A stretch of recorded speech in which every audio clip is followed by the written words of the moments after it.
जीवन का दर्पण। एक दिन जब ऑफिस के सभी कर्मचारी ऑफिस पहुंचे तो उन्हें दरवाजे पर एक पर्ची चिपकी हुई मिली। उस पर्ची पर लिखा था, कल उस इंसान की मौत हो गई जो कंपनी में आपकी प्रगति में बाधक था। उसे श्रद्धांजलि देने के लिए सेमिनार हॉल में एक सभा आयोजित की गई है। ठीक 11 बजे श्रद्धांजलि सभा में सबका उपस्थित होना अपेक्षित है। अपने एक सहकर्मी की मौत की खबर पढ़कर पहले तो सभी दुखी हुए, लेकिन कुछ देर बाद उन सब में ये जिज्ञासा उत्पन्न होने लगी कि आखिर वह कौन था जो उनकी और कंपनी की प्रगति में बाधक था। 11 बजे सेमिनार हॉल में कर्मचारियों का आना प्रारंभ हो गया। धीरे धीरे वहाँ इतनी भीड़ जमा हो गई कि उसे नियंत्रित करने के लिए एक सिक्योरिटी गार्ड की व्यवस्था करनी पड़ी। लोगों का आना लगातार जारी था। जैसे जैसे लोगों की भीड़ बढ़ती जा रही थी, सेमिनार हॉल में हलचल भी बढ़ी जा रही थी। सबके दिमाग बस यही चल रहा था, आखिर वो कौन था जो कंपनी में मेरी प्रगति पर लगाम लगाने पर तुला हुआ था। चलो एक तरह से ये अच्छा ही हुआ कि वो मर गया।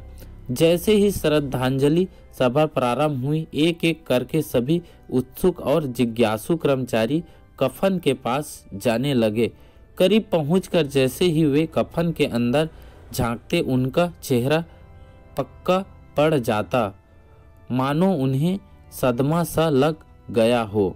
उस कफन के अंदर एक दर्पण रखा हुआ था। जो भी उसमें झांक कर देखता, उसे उसमें अपना ही अक्स नजर आता। उस दर्पण पर एक पर्ची भी चिपकी हुई थी, जिस पर कुछ ऐसा लिखा था जो सबकी आत्मा को झकझोर रहा था। केवल एक ही इंसान आपकी प्रगति में बाधक है, और वो आप खुद हैं। आप ही वो इंसान है जो अपने जीवन में क्रांति उत्पन्न कर सकते हैं। आप ही वो इंसान है जो अपनी खुशी, अपनी समझ और अपनी सफलता को प्रभावित कर सकते हैं। आप ही वो इंसान है जो अपनी खुद की मदद कर सकते हैं।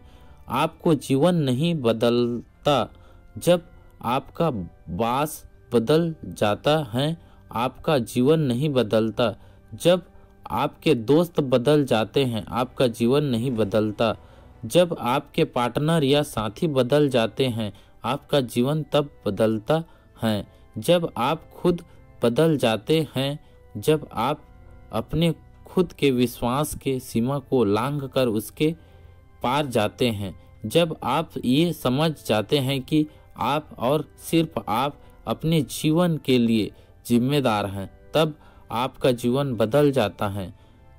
सबसे महत्वपूर्ण रिश्ता जो आपका किसी के साथ है, वो आपका खुद से है।